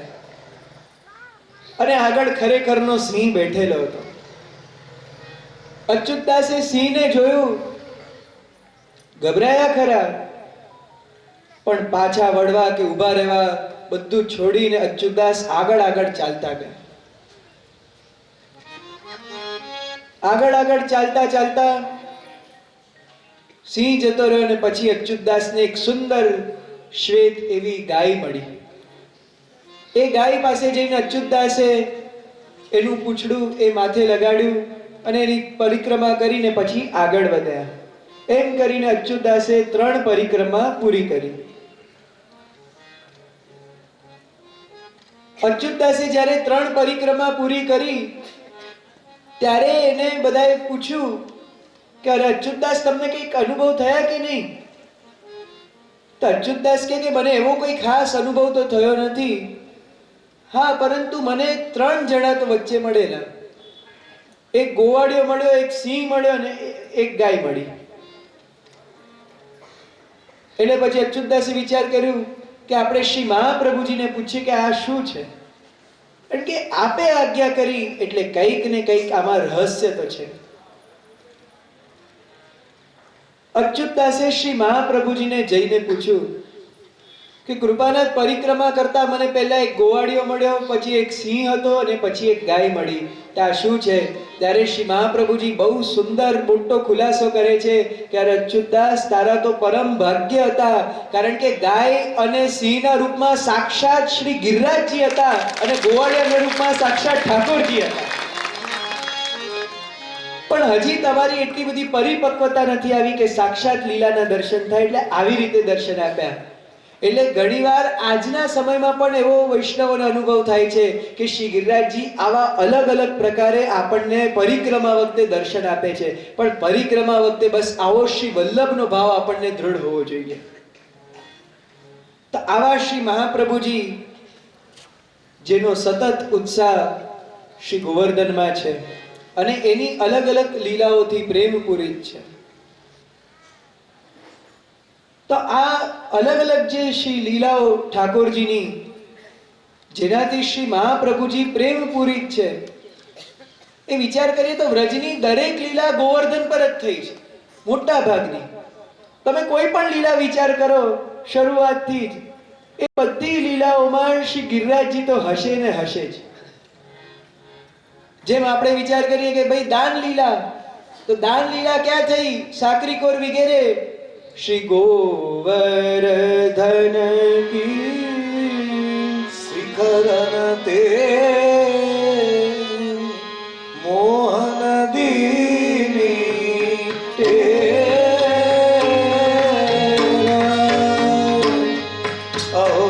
અગિરનારી અંતર સો કહત હૈ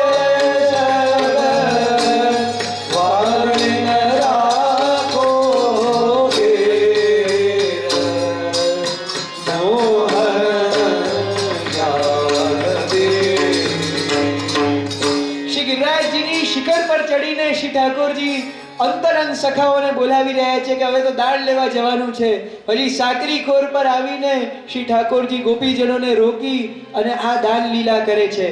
એ દાન લીલાની અંદર પણ આપણે શ્રી ગિરિરાજજીને જોઈ શકીએ છીએ. પછી દાન લીલાથી આગળ ચાલતા આવે રાસલીલા. તો રાસલીલા પણ ક્યાં થઈ? તો શ્રી ગિરિરાજજીની તરેટીમાં. એ કયું સ્થાન જેને આજે આપણે બધા ચંદ્ર સરોવર નામથી ઓળખીએ છીએ, જે પરાસોલી કહેવાય છે. એ રાસ તો ઘણી બધી જગ્યાએ થયા, પરંતુ ચંદ્ર સરોવરને શું કહેવાય છે? પરાસોલી. પરાસોલી એ અપભ્રંશ છે પરમ રાસ સ્થલીનો. એટલે જે મહારાસ થયો તો એની પરમ સ્થલી એ પરાસોલી શ્રી ગિરિરાજજીની તરેટીમાં છે. તો રાસ પણ ત્યાં જ થયો. પછી ત્યાંથી ચાલતા આવે હોળી ખેલના દિવસો. તો હોળી ખેલના દિવસોમાં પણ એવી રીતની જ લીલા શ્રી ઠાકોરજીની કે બધા જ અંતરંગ સખાઓને સાથે રહીને ખેલ ખેલવા માટે શ્રી ઠાકોરજી ગિરિરાજજી ઉપર પધાર્યા. ગિરિરાજજી ઉપર પધારીને પોતાનો બધો સાજ લઈ ગયા. ચંદન, ચોવા, ગુલાલ, અબીર, અરગજા વગેરે પિચકારીઓ હાથમાં લઈ ગયા અને શ્રી ગિરિરાજ પર્વત ઉપર ચડી અને બધા ગ્વાલ બાલો બધા ગોપીજનોની સાથે શ્રી ઠાકોરજી હોળી ખેલવા લાગે છે.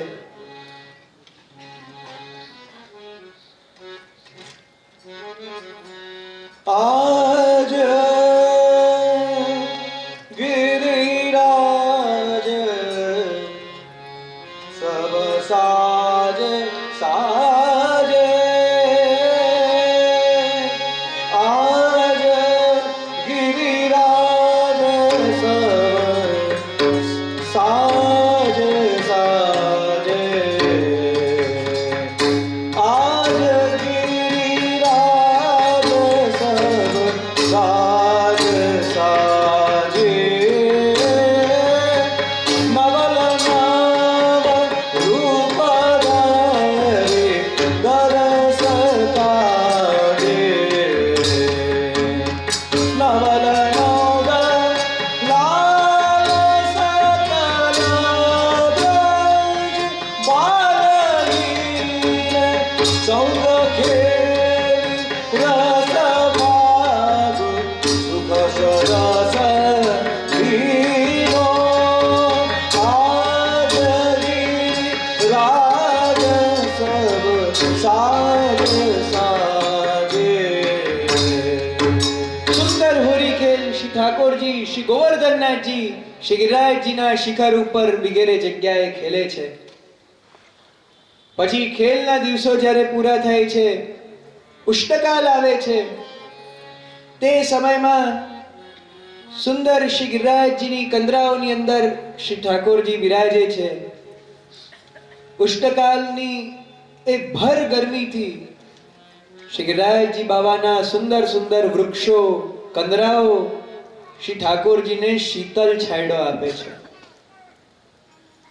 અને જ્યારે એ ઉષ્ણકાલ પણ જતો રહે છે એટલે શું આવે છે? વર્ષા ઋતુ. એ વર્ષા ઋતુ આવી જાય છે કે જ્યારે મયુરોના નૃત્યનો સમય આવે છે. ચારે તરફ ઘનઘોર વાદળો છાવા લાગે છે. અતિશય વૃષ્ટિનો સમય થાય છે અને મયુરો પોતાની પંખ ખીલાવીને શ્રી ગિરિરાજજી ઉપર સુંદર નૃત્ય કરે છે. ભલે મયુર તો ભારતભરમાં દુનિયાભરમાં નાચતા હશે, પણ અહીંયા સામાન્ય જગ્યાએ મયુર નૃત્ય નથી કરતા, શ્રી ગિરિરાજજી ઉપર કરે છે. આપણે બધા કહીએ છીએ ને, ગોવર્ધન પર મોરવા બોલે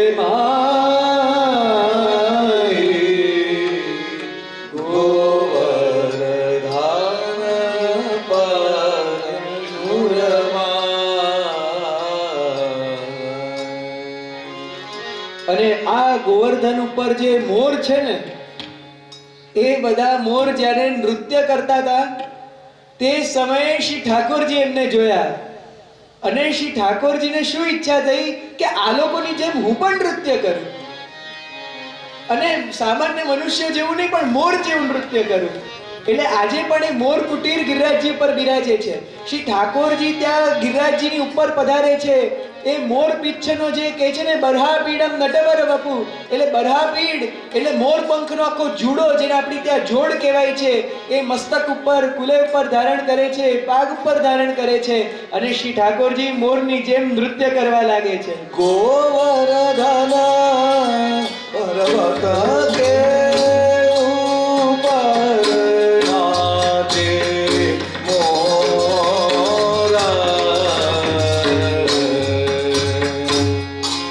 ત્યો ગાવન મૌન કિશોર, ગોવર્ધન પર્વત કે ઉપર નાચે મોર, નાચે મોર, નાચે મોર, ગોવર્ધન પર્વત કે ઉપર. જેવું જેવું મોર નાચે છે એવું શ્રી ઠાકોરજીની પાછળ અનુકરણ કરે છે. તો આવી લીલા શ્રી ગિરિરાજજી પર થાય છે.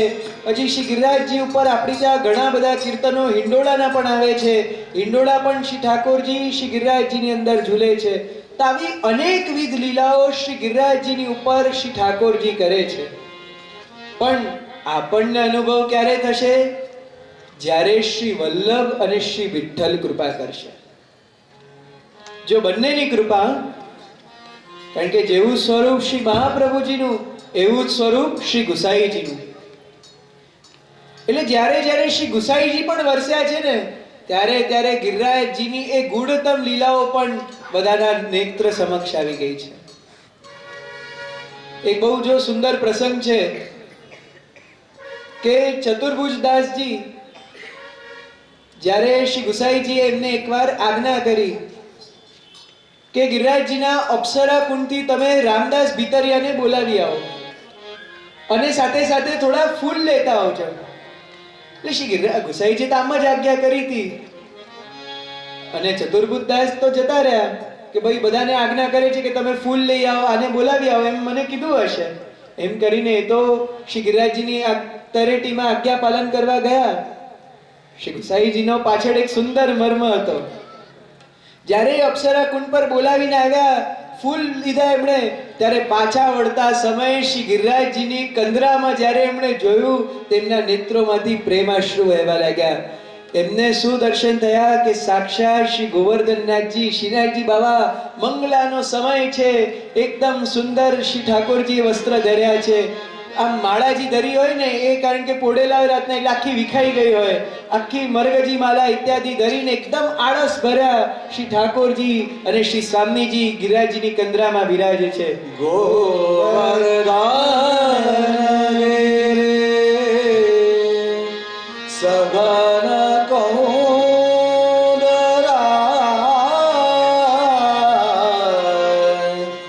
રેન નિવાય કિયો પિય પ્યારી.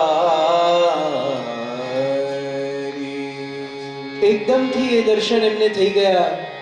એ કોની કૃપા? શ્રી ગુસાઈજીની. વિચાર્યું નહોતું, માંગ્યું નહોતું, પણ શ્રી ગિરિરાજજી બાવા સામેથી વરસ્યા કે પોતાના અંદર બિરાજતી લીલાઓના દર્શન એ અહીંયા ચતુર્બુદ્ધદાસજીને થઈ ગયા.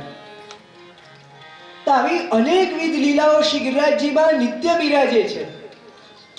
પણ આજે આપણા અંદર, આપણા ઉપર એ શ્રી વલ્લભ અને વિઠ્ઠલની એવી કૃપા અને સાથે સાથે આપણા હૃદયનો એટલો બધો શુદ્ધ ભાવ કે જે પહેલા આપણે શ્રી ગિરિરાજજીને જાણીએ, શ્રી ગિરિરાજજીના સ્વરૂપને હૃદયમાં બિરાજમાન કરીએ, ત્યારે આ બધી લીલાઓના આપણને દર્શન થવા લાગશે. કારણ કે શ્રી ગિરિરાજજી એ તો સાક્ષાત આજે પણ બિરાજીને સતત શ્રી ઠાકોરજીની સેવા કરે છે. જો એક વસ્તુ યાદ રાખજો કે શ્રી ગિરિરાજજીનો ભક્તો સાથે એક વધારે ડાયરેક્ટ સંબંધ છે. આપણા ઉપર વધારે વિશેષ કૃપા શ્રી ગિરિરાજજીની છે. કેમ? કારણ કે શ્રી ગિરિરાજજી પોતે પણ કોણ છે? હરિદાસ વર્ય. શ્રી ગિરિરાજજી પોતે શ્રી ઠાકોરજીના દાસ છે. એટલે શ્રી ગિરિરાજજી બીજા બધા જે હરિદાસ છે, જો વર્યનો અર્થ શું થાય? એમાં શ્રેષ્ઠ. એમાં એક રીતે સમજો કે હરિદાસોમાં રાજા તો શ્રી ગિરિરાજજી પોતાની સાથેના બીજા બધા હરિદાસોનું પણ એટલું જ ધ્યાન રાખે છે. શ્રી ગિરિરાજજી ભક્તોમાં શ્રેષ્ઠ છે. કદાચ આપણે ઠાકોરજીના સૌથી ઉત્તમ ભક્ત કોણ એની વાત કરીએ, એની ચર્ચા કરીએ કે ભાઈ આ ભક્ત સૌથી ઉત્તમ છે, આ ભક્ત સૌથી ઉત્તમ છે, આ વૈષ્ણવ સૌથી ઉત્તમ, આ વૈષ્ણવ સૌથી ઉત્તમ, પણ એક વાત યાદ રાખજો કે ભક્તોના લિસ્ટમાં સૌથી પહેલું નામ તો શ્રી ગિરિરાજ બાવાનું જ છે. એ શ્રી હરિદાસ વર્ય છે. એટલે એની અંદર જે શ્રી ગિરિરાજજી બાબા ઠાકોરજીની સેવા કરે છે, કે જે સમયમાં શ્રી ઠાકોરજી એ શ્રી ગિરિરાજ પર્વત પર પધારે છે, શ્રી ગિરિરાજજીની એ કંદરાઓમાં પધારે છે, ત્યારે શ્રી ગિરિરાજજી બાબા ઠાકોરજીનો સત્કાર કેવી રીતે કરે છે. અને વિચાર કરો, શ્રી ગિરિરાજજી બાબા પાસે બીજું તો શું છે સત્કાર કરવા માટે, ઠાકોરજીને શું આપી શકે?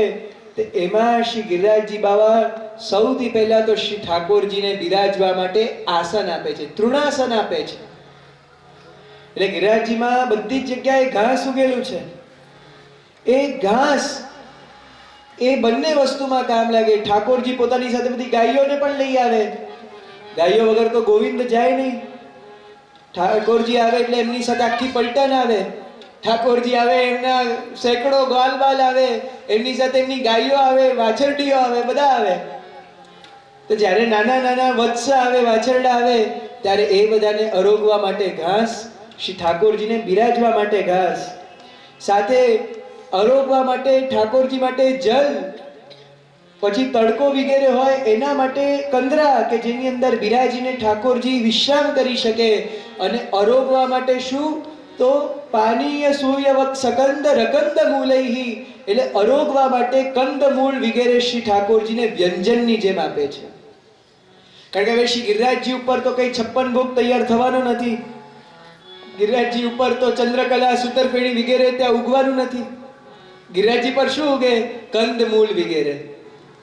તો ત્યાં ગિરિરાજજી ઉપર જે પુલિંદિનીઓ છે, એટલે જે ભીલણો છે, એ બધા શ્રી ઠાકોરજી માટે કંદ મૂળ વગેરે શ્રી ગિરિરાજજી બાવાની પ્રેરણાથી લાવે છે.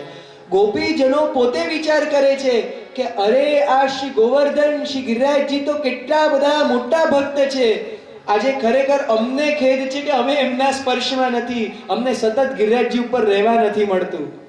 કારણ કે ગિરિરાજજીનો માત્ર એક ક્ષણ માટે પણ જો આપણો સ્પર્શ થઈ જાય, શ્રી ગિરિરાજજીનો એક મિનિટ માટે પણ કોન્ટેક્ટ થઈ જાય ને, તો આપણું આખું જીવન બદલાઈ જાય છે. આપણામાં એવી ભક્તિ જાગૃત થઈ જાય છે કે જે દુનિયાભરના કોઈ સાધન કરવાથી ન થઈ શકે. શ્રી ગિરિરાજજીનો સંગ જ એવો છે. કેમ? કારણ કે યદ રામ કૃષ્ણ ચરણ સ્પર્શ પ્રબોધ, ભગવાન શ્રી કૃષ્ણ અને શ્રી દાઉજીના સતત ચરણ જેની ઉપર બિરાજે છે. એ દાઉજી બાબા અને કૃષ્ણ રોજ જ્યાં ખેલતા હોય, જ્યાં એમના ચરણના ચિહ્ન અંકિત થઈ જતા હોય. અને વિચાર કરો કે ગિરિરાજજી બાબા જે સમયમાં શ્રી ઠાકોરજી ત્યાં ખેલતા ને, ત્યારે પોતાની શીલાઓને માખણ જેવી કૂણી કરી નાખતા. એટલે આજે પણ ઘણી જગ્યાએ આજના સમયમાં પણ આપણે જોઈ શકીએ છીએ વ્રજમાં કે શ્રી ગિરિરાજજીની શીલાઓ ઉપર ઠાકોરજીના ચરણારવિંદના ચિહ્ન અંકિત છે. એવા સુંદર શ્રી ગિરિરાજજી કોમલ થઈ જતા. અને એ કારણથી શ્રી ગિરિરાજજી એ ગોપીજનો માટે પણ ખૂબ શ્રેષ્ઠ માનવા યોગ્ય થયા. ગોપીજનોને મનમાં એ જ ભાવના થતી કે આ ગિરિરાજજી ઉપર અમને વાસ મળ્યો હોત. જે પૂર્ણા પુલિંદ્ય, જે આ પુલિંદિનીઓ એટલે ભીલણો છે, એ તો અમારા કરતા ભાગ્યશાળી છે. કેમ? કારણ કે સતત શ્રી ગિરિરાજજીની આ તળેટીમાં ગિરિરાજજી ઉપર એ રહે છે. કહીએ ને કે સંગ જ એવો છે. ગિરિરાજજીના સાથે રહેવું પણ એવું છે, એમની તળેટીમાં રહેવું પણ એવું છે કે જેનાથી આપણા જીવનમાં એક કૃષ્ણની ભક્તિ વધી જાય છે. તો આવું સતત શ્રી ગિરિરાજજીનો સંગ એ આપણને પ્રાપ્ત થાય. અને ખાસ આપણા બગસરામાં તો એક વિશેષ અનુગ્રહ છે કે આપણી અહીંયા હવેલીમાં એક નહીં, બે નહીં, પણ શ્રી ઠાકોરજીની કૃપાથી 27 શ્રી ગિરિરાજજીના સ્વરૂપ બિરાજે છે. એ શ્રી ગિરિરાજજી માટે જો ભાવ હોય અને શ્રી ગિરિરાજજીના આપણે આશ્રયમાં જઈએ તો કૃષ્ણની ભક્તિ કેમ કરવી એ શ્રી ગિરિરાજજી આપણને શીખવે છે. આવું કરીને શ્રી ગિરિરાજજી આપણને સત્કાર કરતા શીખવે છે, આપણને ઠાકોરજીની પછી ઠાકોરજીના ભક્તોની મહેમાન ગતિ કેમ થાય છે એ શીખવાડે છે. કારણ કે એક વસ્તુ હંમેશા યાદ રાખજો, કોઈ પણ ભક્ત હોય, કોઈ પણ વ્યક્તિ હોય જે ગમે તેટલો દરિદ્ર હોય, ગમે તેટલો ગરીબ હોય, પણ એના ઘરે સાચા ભક્તિથી જો એ કોઈ ભક્તને બોલાવશે તો 4 વસ્તુ તો એની પાસે હશે જ કે જે એને આપી શકે. એમાં સૌથી પહેલા છે આસન. ભલે આસન ઘાસનું બનેલું હોય તો એ તૃણાસન તો એની પાસે હશે જ. પછી આપવા માટે થોડી જગ્યા હશે, ભૂમિ હશે, જલ હશે, અને ચોથું મધુર વાણી હશે. આ 4 વસ્તુ તો 100% ગમે તેટલો દરિદ્ર હોય તો એ ભક્ત પાસે હોય. તો આ બધી વસ્તુ આપણને શ્રી ગિરિરાજ બાવા શીખવે છે. એ શ્રી ગિરિરાજજી બાવાની તરેટી શીખવે છે. તો આ શ્રી ગિરિરાજજી જેનું આપણે એક સ્વરૂપ જોયું કે હરિદાસ વર્ય છે, હરિના દાસમાં શ્રેષ્ઠ છે, પણ કેવલ એટલું જ નથી, પણ સાક્ષાત હરિ પોતે પણ છે. શ્રી ગિરિરાજજીનું મૂળ સ્વરૂપ એટલે સાક્ષાત પરબ્રહ્મ પૂર્ણ પુરુષોત્તમ. અને એ સ્વરૂપ કોઈનું કહેવાયેલું નથી, કોઈએ કીધું નથી. ગિરિરાજજી પૂર્ણ પુરુષોત્તમ છે એમનો પરિચય આપનાર સાક્ષાત નંદનંદન ભગવાન શ્રી કૃષ્ણ છે. આજે વિચાર તો કરો, ત્રણેય લોકના સ્વામી, જે આખા જગતના નાથ છે, જેમની આજ્ઞાથી બધા દેવતાઓ કાર્ય કરે છે, જે દેવન કે ભી દેવ, દેવતાઓ પણ ના દેવતા છે, એવા પરબ્રહ્મ ભગવાન શ્રી કૃષ્ણ કોઈની પૂજા કરવા માટે કહેતા હોય કે તમે આમની પૂજા કરો, પોતે પૂજા કરીને બતાવતા હોય, પૂજા વિધિ ગિરિરાજ કી નંદલાલ બતાવે, જ્યારે સાક્ષાત ઠાકોરજી કહેતા હોય કે આ દેવની પૂજા કરવી જોઈએ, ત્યારે એમનું શું સ્થાન હશે? તો આવા શ્રી ગિરિરાજજીની પૂજા એટલે શ્રી ગોવર્ધન યાગને શ્રી ઠાકોરજીએ પ્રવર્તિત કર્યો. એ શ્રી ગોવર્ધન લીલાના આ રસ સમુદ્રની અંદર આપણે પ્રવેશ કરવાનો છે. એ શ્રી ગોવર્ધન લીલાનો સુંદર ભાવ આપણે સમજવાનો છે.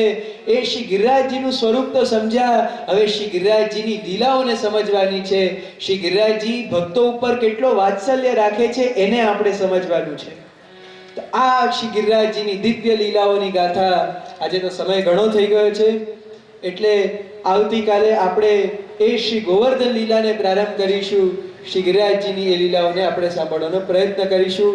આવતીકાલથી તો પરફેક્ટ 4 વાગ્યાના સમયે આ વ્યાખ્યાન શરૂ થઈ જ જશે, એટલે આ બધા એ સમયની અનુકૂળતા રાખજો. તો બસ આજના આપણા આ વ્યાખ્યાન સત્રને આપણે અહીં જ વિરામ આપીએ. શ્રી ગોવર્ધન નાથ કી શ્રી કૃષ્ણાર્પણ મસ્તુ.